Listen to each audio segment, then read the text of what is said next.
أعوذ بالله من الشيطان الرجيم. بسم الله الرحمن الرحيم. أفلم يهد لهم كم أهلكنا قبلهم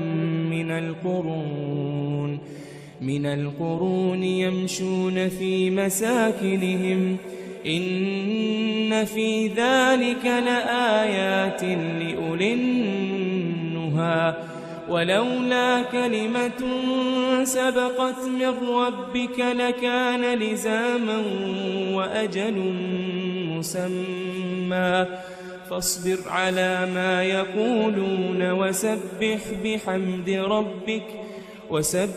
بحمد ربك قبل طلوع الشمس وقبل غروبها ومن آناء الليل فسبح وأطراف